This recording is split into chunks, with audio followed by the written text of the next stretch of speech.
बनारस से बेहद ही चौंकाने वाला मामला एक सामने आया है, जहां पर एक स्कूल प्रबंधक ने एक 12वीं के छात्र को गोली मारकर हत्या कर दी। जी हां, आपने बिल्कुल सही सुना। एक स्कूल प्रबंधक ने एक 12वीं के छात्र को मामूली सी बातचीत के पीछे गोली मारकर हत्या कर दी। उसकी कनपटी पे गोली रखी और गोली चला दी और बच्चे की मौके पर ही मौत हो गई।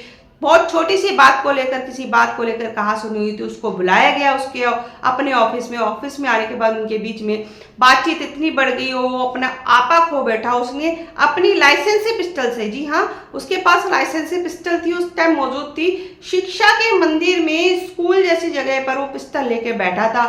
उसने तुरंत पिस्टल निकाली और बच्चे के दिमाग पर रखकर गोली चला दी और बच्चे की मौके पर ही मौत होगी। इस घटना के बाद पूरे बनारस में हड़कंप मचा हुआ है। बनारस के शिवपुरी थाना क्षेत्र का ये मामला है।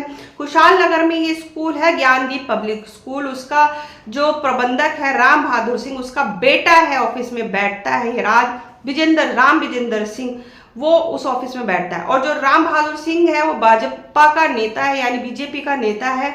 और राम विजेंद्र सिंह भी जो है ये राजनीतिक गतिविधियों में इन्वॉल्व है, यानी वो भी राजनीति के अंदर जाता आता रहता है। उसकी भी एक साख है। अब इस साख के चलते इन्होंने इस घटना को अंजाम दिया है या कोई और वजह है, ये अभी तो पूरी जांच के बाद ही पता चलेगा। लेकिन इस घटना के बाद जो लोग हैं बेहद ही गुस्साए हुए हैं। और जो बच्चा है वो उधरी के जो निवासी है, एक मरोही थाना क्षेत्र के सिंदोरा के निवासी कृपा शंकर का बेटा है। उसका नाम है हेमंत पटेल, 12वीं कक्षा का छात्र है। वो जो शिवपुरी का जो स्कूल है, ज्ञानदीप पब्लिक स्कूल, उसी में ही पढ़ता है। अब किसी बात को लेकर कोई बात हुई थी, उसको चर्चा करने के लिए विजेंद्र सिंह ने अपने ऑफिस में हेमंत को बुलाया। हेमंत जो 12वीं कक्षा का छात्र, लंच टाइम था, लंच कर रहा था और अपना अधूरा छोड़ के अपने दो दोस्तों के साथ उसके ऑफिस पहुंचता है बातचीत करने के लिए। लेकिन हेमंत उसके दोनों दोस्तों को डांट के डपट के क्लास में भगा देता है और उसको अपने ऑफिस में बुलाकर अंदर बातचीत करने लग जाता है।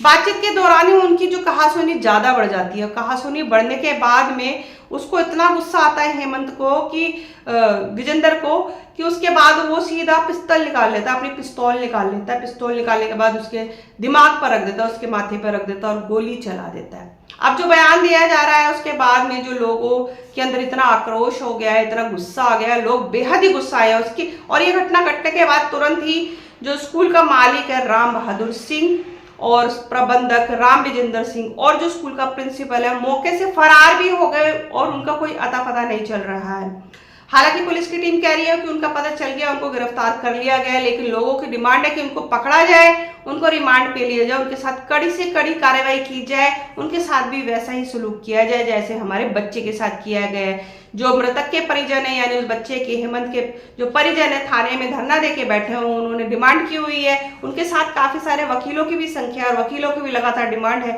कि ऐसे स्कूल को तुरंत सील किया जाए, उस पर बुलडोजर चलाया जाए और प्रिंसिपल को और उस प्रबंधक को और उस लड़के को, यानी उस विजेंद्र को हमारे सामने लाया जाए और उसको सामने ही सजा दी जाए, उनको जल्द से जल्द सजा दी जाए। अब उसमें जो बयान आया है, विजेंद्र का कहना है कि मैंने उसको बुलाया था, बातचीत हुई थी, हमारे स्कूल की ही कोई टीचर है, उसने कंप्लेंट की थी कि हेमंत उनकी लड़की को परेशान करता है, छेड़ता है। मैं इसी विषय में उसको बात करने के लिए मैंने अपने ऑफिस बुलाया था।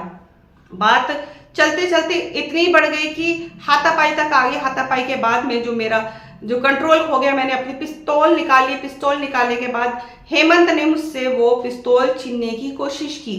पिस्तौल छीनने की कोशिश में जो इधर उधर खींचने के चक्कर में गोली चल गई और गोली चलते ही हेमंत को लग गई और हेमंत की मौत हो गई। अब सवाल ये है कि अगर खींचातानी भी हो रही थी, अगर छीना झपटी भी हो रही थी पिस्तौल की, तो उसके दिमाग में गोली कैसे लग गई? ऐसा तो हो ही नहीं सकता कि उसने उसके हाथ से पिस्तौल छीनी और अपने दिमाग में, अपनी कनपट्टी पे लगाई और गोली चला दी। इस तरीके के तो ये बेहुदा ही बयानबाजी हो रही है, बेहुदा ही बात को सामने रखा जा रहा है। साफ जाहिर है कि साहब जो बिल्कुल सोची समझी साजिश के चलते उसने उसको गोली मारी और बच्चे की मौत होगी तुरंत। और अब उस पर बयानबाजी की जा रही है, उस पर सियासत करी जा रही है, उसको अपना बचाव पक्ष रखा जा रहा है, लेकिन ये सच हो ही नहीं सकता। सबसे बड़ा सवाल, जो शिक्षा जैसी जगह जहां पर ज्ञान का मंदिर बोला जाता है, ऐसी जगहों पर वेपन रखने की जरूरत क्या थी? अपने पास कोई हथियार रखने की जरूरत ही क्या है, जहां पर ये अलाउ नहीं होता है। स्कूल्स में, मंदिर में, ऐसी जगहों पर वेपन्स रखना अलाउ नहीं होता, और वो ऐसी जगह पर जहां पर खुद का वो मंदिर चला रहे हैं, खुद शिक्षा का मंदिर चला रहे हैं, और ऐसी जगह पर वेपन लेके बैठे हैं लाइसेंसधारी होकर। राजनीति के चलते या राजनीतिक गुरूर के चलते इस तरीके की इन्होंने हरकत करी है, पता नहीं है। लेकिन उसके बाद जो लोग हैं उनकी डिमांड लगातार यही है कि इनके साथ सख्त से सख्त कार्रवाई की जाए, चाहे ये किसी भी फील्ड से हो, चाहे इनके कितने भी अच्छे लिंक हो, चाहे बीजेपी के नेता हो, चाहे कोई भी नेता हो, हमें इससे कोई फर्क नहीं पड़ता। लेकिन इनके साथ में सख्त से सख्त कार्रवाई की जाए। बच्चे को न्याय जरूर मिलना चाहिए। बच्चे के परिजन लगातार धरने पे बैठे हैं, लगातार डिमांड कर रहे हैं पुलिस से, प्रशासन से कि हमारे साथ न्याय होना चाहिए, उचित से उचित कार्रवाई की जाए। और वो जो तीनों हैं लोगों को गिरफ्तार कर लिया गया है, जो पुलिस का जो बयान आया है और उनसे पूछताछ चल रही है, सारी जो कार्रवाई चल रही है, उस कार्रवाई के चलते अब जो भी कोई फैसला सामने आता है वो हम आपके सामने जरूर लाएंगे। इस खबर में अभी तक के लिए इतना ही, लेकिन एक सवाल हमारे बीच में जरूर इस चीज को पैदा करता है कि क्या शिक्षा जैसी जगह पर, जहां पर शिक्षा दी जाती है, ऐसी जगहों पर हथियार लाना, रखना कितना जायज है? क्या ये कानूनी है या गैर कानूनी है? एक तो उस पर हत्या का मामला चला ही चला, उस पर वेपन रखने का भी मामला जरूर चलना चाहिए, क्योंकि ऐसी जगहों पर कोई भी हथियार रखना अलाउ नहीं है। आपकी क्या राय है हमें कमेंट बॉक्स में जरूर बताएं, और नई जानकारी, नई अपडेट के साथ आपसे फिर से मुलाकात होगी। तब तक के लिए नमस्कार।